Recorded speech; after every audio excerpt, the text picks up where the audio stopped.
passarmos a meditação da palavra, eu quero reforçar aos irmãos os nossos trabalhos semanais, nossos encontros de oração continuam acontecendo aqui. Se você não tem condição de vir para cá, ore na sua casa em favor de nós, em favor da igreja, das lideranças. Continuemos perseverando na oração.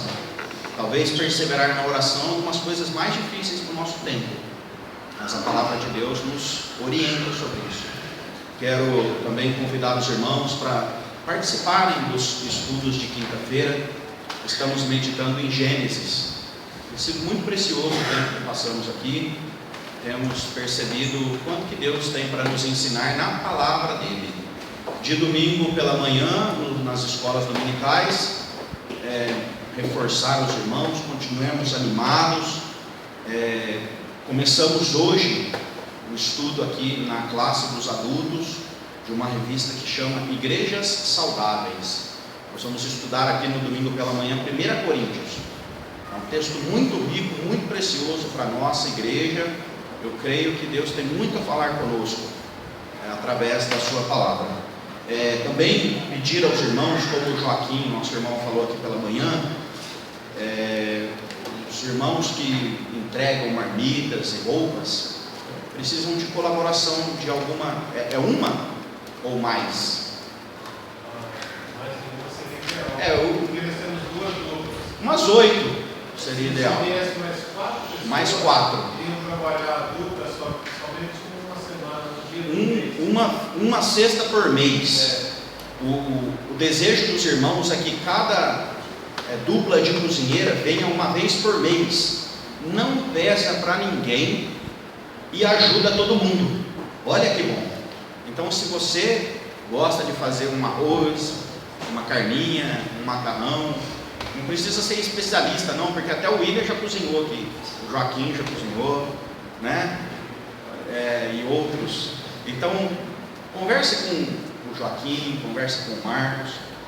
Se você tem roupas, cobertores e outras coisas, faça as doações. Nós precisamos ter um cuidado bem grande agora nesse mês de abril, porque a partir de maio começa a fazer frio, né?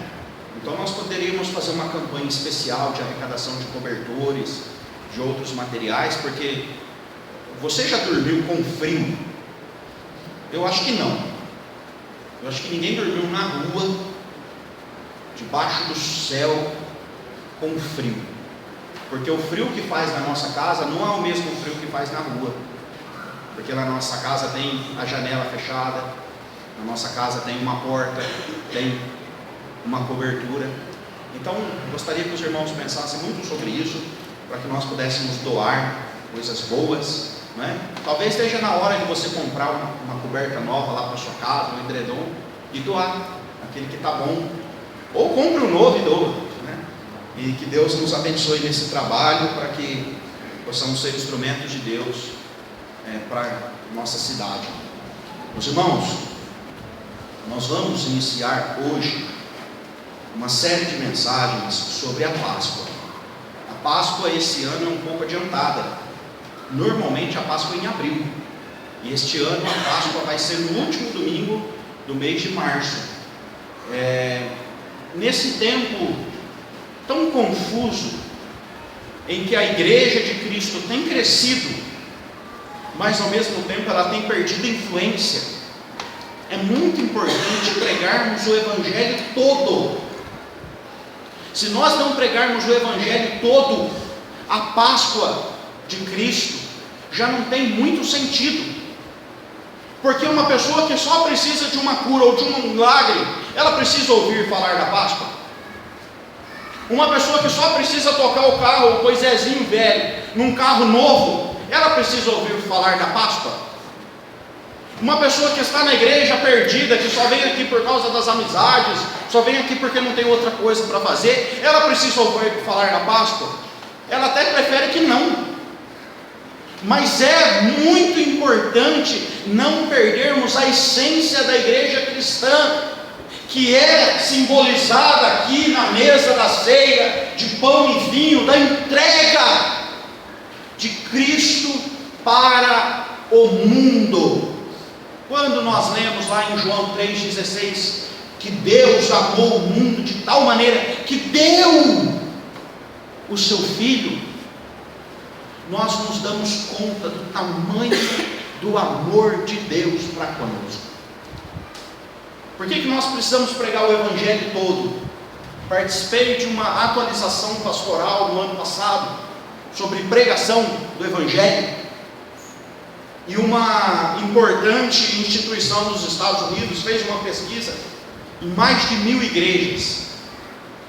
Foram ouvir o que era pregado nessas igrejas na época da Páscoa e do Natal, e para o espanto daquele grupo de pessoas, apenas 6% das igrejas que foram visitadas, a mensagem do Evangelho foi pregada de maneira completa. O que é pregar o Evangelho de maneira completa? Talvez seja essa pergunta que esteja aí na sua mente. Irmãos, é pregar as boas e as más notícias de que nós estávamos perdidos, desgarrados e mortos, mas que Deus mandou a salvação através do seu Filho Jesus, e aplicar isso como um convite da graça àqueles que não pertencem a este povo, se achegarem a Cristo. Nós estamos trocando a pregação do Evangelho por muitas outras coisas. O Evangelho é o poder de Deus para a salvação daqueles que creem, conforme Paulo fala em Romanos capítulo 1. Ele é o poder de Deus transformador. Irmãos, nós não podemos negar a verdade completa do Evangelho, da obra maravilhosa que Cristo fez por nós. Esta semana, na sexta-feira, estava em minha casa, e quando fui ler as minhas mensagens nas redes sociais à tarde, me deparei com uma informação lá de que o ex-presidente Lula tinha sido conduzido para prestar depoimento na Polícia Federal. Eu me assustei, fui procurar informações, liguei no noticiário e falando o dia inteiro sobre isso. Se você ligou o noticiário, em alguma hora do dia você ouviu falar sobre isso. Quando eu li sobre aquela operação e o nome daquela operação, Aletheia, eu me liguei que aquele nome era um nome conhecido.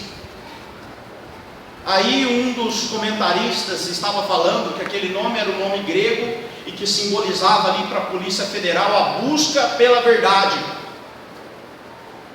Um filósofo alemão, ele trabalhou muito isso, e ele falava ali que era o desvelamento, o descobrimento, desvendar a verdade. Esta palavra aletheia, ela é uma palavra que foi utilizada no grego bíblico. Os discípulos, Jesus, eles não falavam grego. Jesus não falava grego, ele falava um aramaico, um dialeto judaico ali.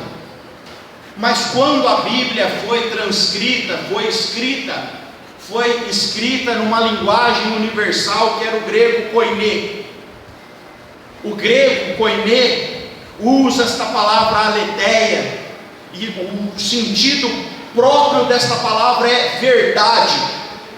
Quando nós lemos várias passagens das Escrituras que isso é falado, Jesus fala aos seus discípulos, ele fala em alguns trechos, como por exemplo em João 8:32, conhecereis a verdade, e a verdade vos libertará. Conhecereis a aletheia vos libertará. Lá em João 14, versículo 6, Jesus diz: eu sou o caminho e a aletheia, a verdade e a vida. O que Jesus estava ensinando para os seus discípulos, eu creio que é muito precioso para esse tempo importante que nós estamos vivendo no Brasil, é que existe uma verdade por trás das diversas verdades que nós estamos ouvindo. Jesus não foi o primeiro mestre que pisou na terra. Muitos outros passaram pela Galileia, passaram por Jerusalém e por outras cidades antes de Jesus. Jesus foi confundido com muitos deles, mas Jesus ensina aos seus discípulos que há algo muito maior do que eles poderiam imaginar, e esta verdade seria libertadora para eles. Meus irmãos, em Jesus e na sua verdade, as portas do conhecimento, as portas de entender a Deus, de entender o homem, entender o lugar que nós estamos e o tempo que nós vivemos, são abertas, porque quando nós conhecemos a verdade nos liberta. O problema, meus irmãos, é que quando nós começamos a entender a verdade, nós nos damos conta de que nós somos pó, nós não somos nada, nada de bom provém de nós. Eu quero pregar uma série de mensagens neste mês que fala sobre a verdade da cruz. Nós, povo de Deus, precisamos revelar a verdade da cruz àqueles que nos cercam. Não há nada de mais precioso para que nós possamos falar, possamos divulgar, cantar, adorar, orar e nos quebrantar, do que falar sobre a verdade da cruz. A cruz é um momento da história onde se divide as coisas. A cruz é um momento da história onde o nosso passado foi apagado. A cruz é um momento da história onde Cristo, olhando do alto, martirizado, machucado, ferido, bradou em alto bom som: está consumado. Meus irmãos, nós somos um povo que se cerca de muitas verdades, de muitas coisas, de coisas extraordinárias e maravilhosas. Para cada um de nós, Deus escreveu uma história detalhada. Deus escreveu uma história com grifos, com destaques. Deus preparou dias especiais. Deus preparou situações especiais. Deus preparou pessoas especiais. Mas, meus irmãos, o que mais de especial Ele preparou para nós foi que para que nós pudéssemos nos curvar aos pés de Cristo e dizer: eu aceito o sacrifício que foi feito por mim.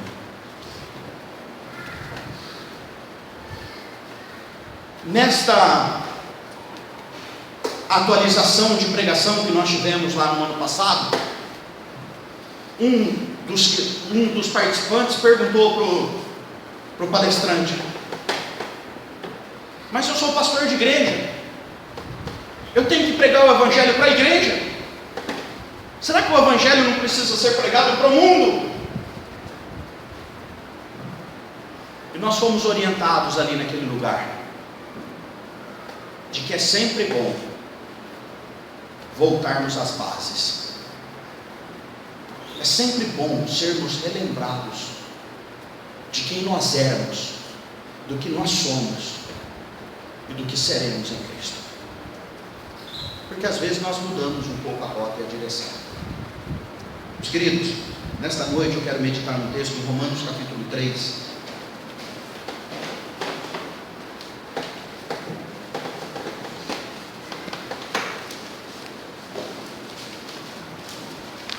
A partir do versículo 19.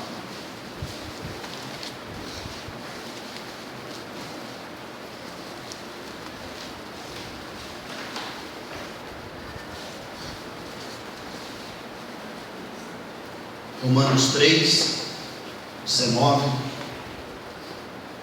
a 26.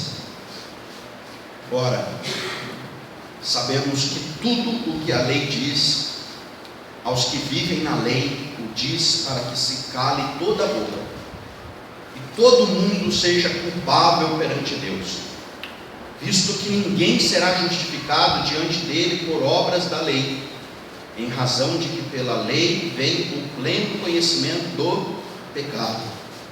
Mas agora, sem lei, se manifestou a justiça de Deus, testemunhada pela lei e pelos profetas, justiça de Deus mediante a fé em Jesus Cristo, para todos e sobre todos os que creem, porque não há distinção, pois todos pecaram, carecem da glória de Deus, sendo justificados gratuitamente por sua graça, mediante a redenção que há em Cristo Jesus, a quem Deus propôs no seu sangue como propiciação mediante a fé, para manifestar a sua justiça, por ter Deus, na sua tolerância, deixado impunes os pecados anteriormente cometidos, tendo em vista a manifestação da sua justiça no tempo presente, para ele mesmo ser justo e o justificador daquele que tem fé em Jesus. Os irmãos, este é um texto muito precioso da palavra de Deus, em que Paulo, durante toda a carta dos Romanos, ele traz uma reflexão para que aquele povo que estava ali conseguisse perceber que a lei que foi dada aos judeus, ela não era capaz de ser cumprida. Muitas vezes nós pegamos a Bíblia e nós achamos que vamos alcançar uma bênção, vamos alcançar a salvação, vamos alcançar a vida eterna, se nós cumprirmos detalhadamente todos os preceitos da lei. Irmãos, a lei foi dada por Deus para nos mostrar que nós não podemos fazer nada pelas nossas forças. Quando você lê a palavra de Deus, muito mais importante do que você sair do seu quarto, ou sair da sala, ou sair da igreja e falar assim: deixa comigo que agora as coisas vão ser feitas.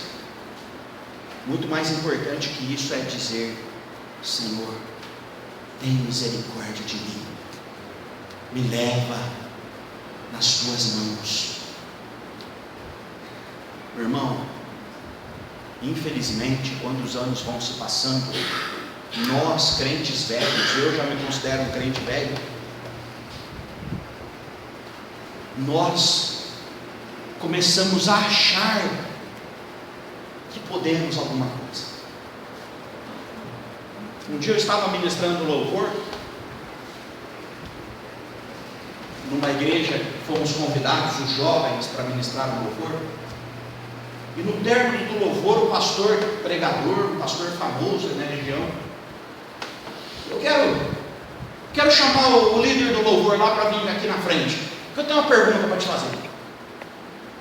Vocês cantaram uma música aqui que fala assim: se tu olhares, Senhor, para dentro de mim, nada encontrarás de bom.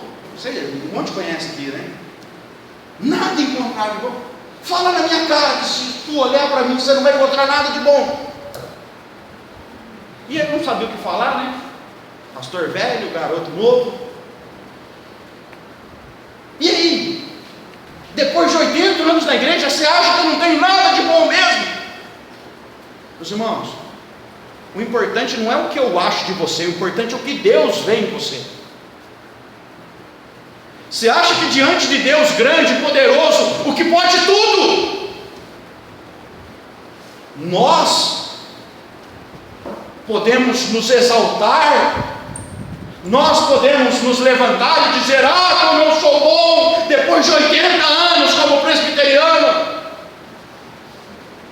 Os irmãos, quando eu não valia nada, Deus olhou para mim e me amou.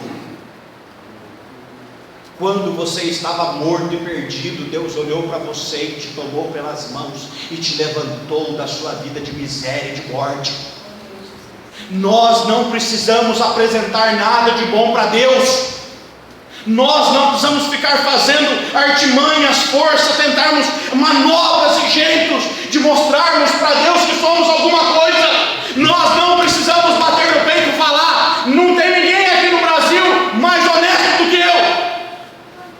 como nós ouvimos aí esses dias. Porque Deus sabe da nossa estrutura e sabe que nós somos pó. Esse texto aqui, meus irmãos, no versículo 23, nos faz um grande alerta, um grave alerta. Todos pecaram e carecem da glória de Deus.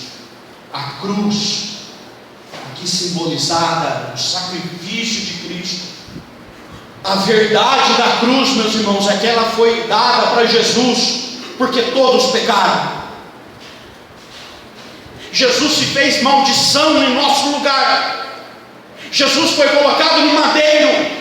Jesus foi sacrificado. Jesus foi punido, foi martirizado, foi agredido, foi chutado, foi escarnecido, para que nós tivéssemos a consciência de que aquilo ali é a raça humana. A raça humana é podre. Nós, seres humanos, estamos contaminados por todo o pecado. O pecado é terrível. O pecado nos trouxe a morte. O pecado nos mancha. O pecado nos envergonha. Ou você não tem vergonha quando você peca? O pecado nos maltrata.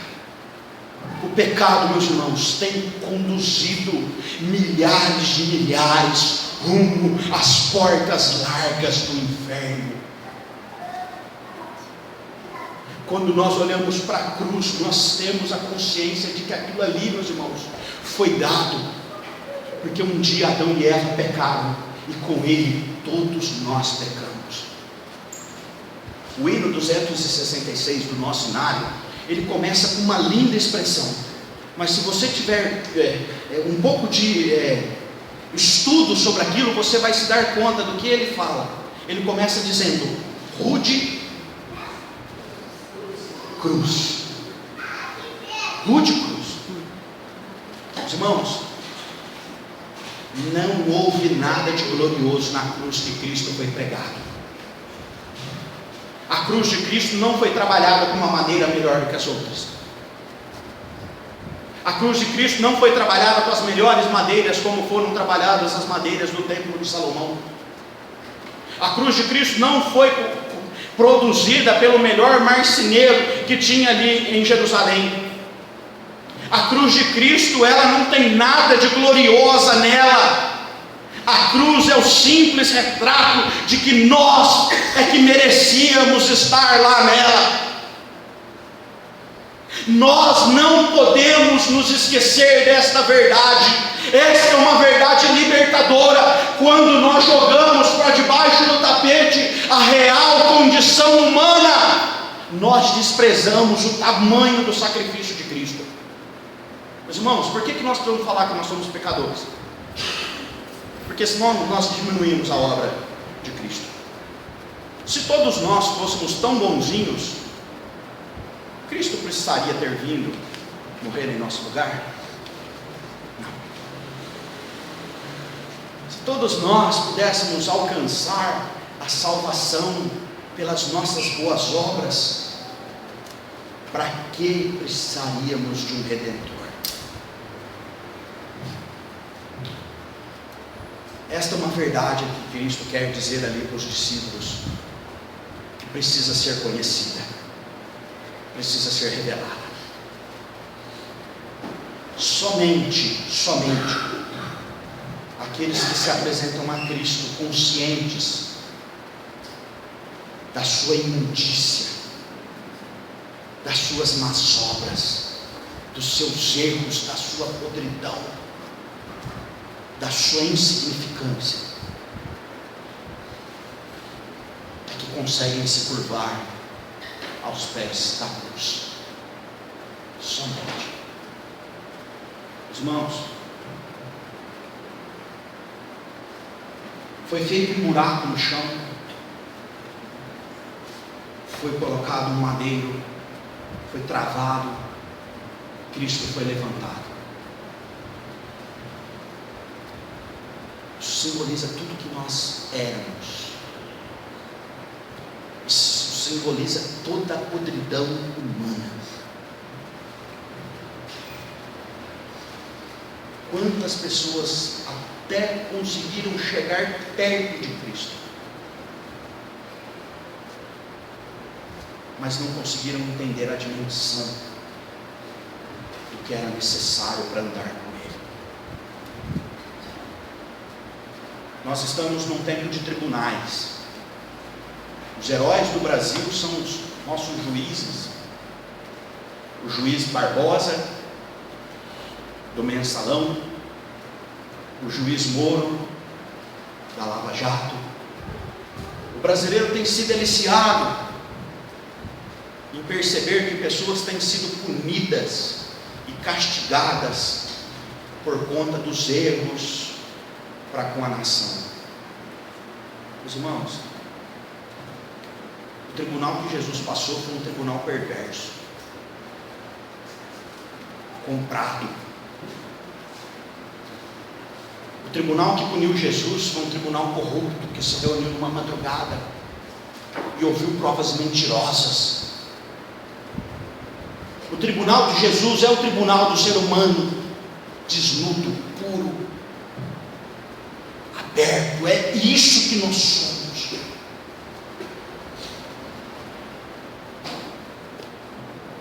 Nós temos a consciência disso.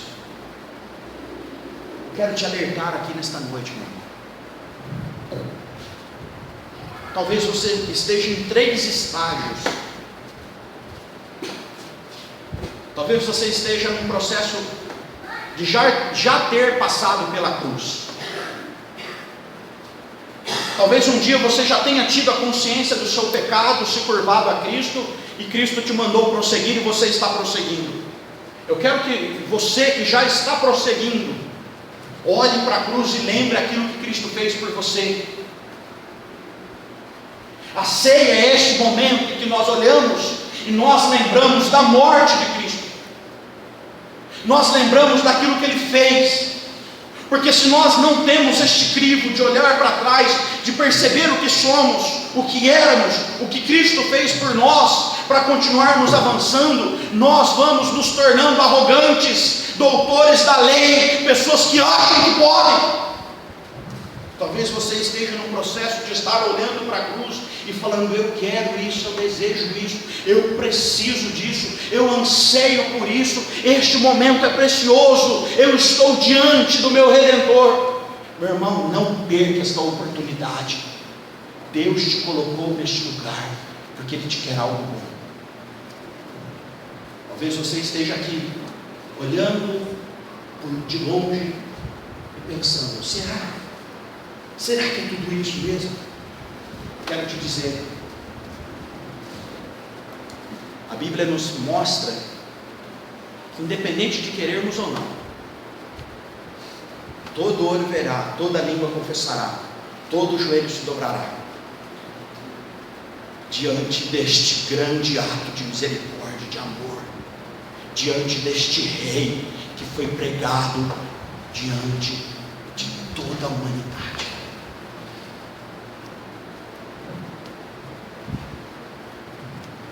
A partir desta primeira verdade, de que o pecado é horrível, ele nos envergonha, de que a humanidade é perversa, de que todos pecaram, Paulo não põe um ponto final neste versículo, se você ver aí. Ele coloca uma vírgula, e ele continua o texto falando assim: todos pecaram e carecem da glória de Deus, vírgula, sendo justificados gratuitamente por sua graça, mediante a redenção que há em Cristo Jesus, a quem Deus propôs no seu sangue, como propiciação mediante a fé, para manifestar a sua justiça por ter Deus, na sua tolerância, deixado impunes os pecados anteriormente cometidos, tendo em vista a manifestação da justiça no tempo presente, para Ele mesmo ser justo, e o justificador daquele que tem fé em Jesus. Meu irmão, entender o que a humanidade é sem Cristo é muito importante. mas junto com esta consciência, com esta verdade revelada diante dos nossos olhos, nós precisamos também compreender que Deus nos amou no nosso estado de podridão e morte. Deus olhou para nós e nos deu o seu Filho unigênito. Esse texto fala que nós somos justificados gratuitamente por sua graça, mediante a redenção que há em Cristo. Se por um lado há um ser humano todo perverso e pecador, por outro lado há um Deus de graça, de amor e de sacrifício por nós. Meus irmãos, quando nós olhamos para aquela cruz de cruz e percebemos uma humanidade caída, nós nos damos conta que quem foi colocado lá por amor, voluntariamente. Jesus Cristo se colocou lá voluntariamente. Nós estamos vivendo num tempo em que as pessoas, mesmo erradas, criam justificativas, tentando manobrar verdades, tentando enganar a massa, para mostrar que são boas ou podem alguma coisa. Jesus Cristo foi colocado na cruz mudo, calado. Jesus não se defendeu. Sabe por quê, meus irmãos? Porque para nós não há defesa, só graça, só amor. Ele não estava lá em nosso lugar? Quando nós nos colocamos diante de Deus, nós não temos que nos calar e nos humilhar. Foi isso que ele fez. Por amor, foi levado como uma ovelha muda. Ele foi sacrificado por nós. Nós somos libertos por esta verdade. As nossas algemas foram quebradas e não foram guardadas para ser reutilizadas. Os nossos pecados foram perdoados e Deus não guardou uma agendinha lá no fundo do baú para um dia talvez nos lembrar o que nós fizemos de errado. Porque de vez em quando a gente até perdoa, mas a gente joga na cara tudo que a pessoa fez de errado. Mulher é mestre para fazer isso, viu, maridos? Faz um negócio errado hoje que daqui 30 anos ela vai lembrar. Cristo perdoou os nossos pecados, e diz as Escrituras que quando Deus perdoa os nossos pecados, Ele lança tudo aquilo ali, a culpa e as transgressões, no fundo do mar, e acaba com aquilo. Meu irmão, minha irmã, não é vergonhoso olharmos para trás e falarmos quem nós éramos? Quem nós éramos? Você hoje já não é mais aquilo que você era. Você hoje é uma nova criatura. Você morreu com Cristo para viver com Ele. Um dia você se curvou aos pés desta cruz, e hoje você pode levantar os olhos para o alto e clamar: Maranata, vem Jesus, vem Senhor. A vergonha não é olharmos para trás e percebermos que um dia nós mentimos, um dia nós erramos, um dia nós cometemos um pecado, um dia nós transgredimos a lei. Quando isso foi deixado para trás, a vergonha é passar os anos e nunca aceitar esta verdade extraordinária, se desgarrar do passado, olhar para o alvo e continuar olhando firmemente para o autor e consumador da sua e da minha fé.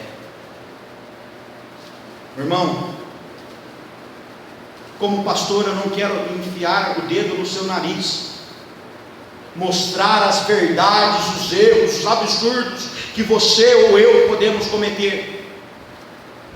Como ministro da palavra de Deus, eu quero te dizer que aquilo que você era pode ser deixado para trás, já foi deixado para trás, e aqueles que pecaram, todos, mas que receberam gratuitamente a justificação em Cristo, estão impunes dos seus pecados e podem viver uma nova história com Deus.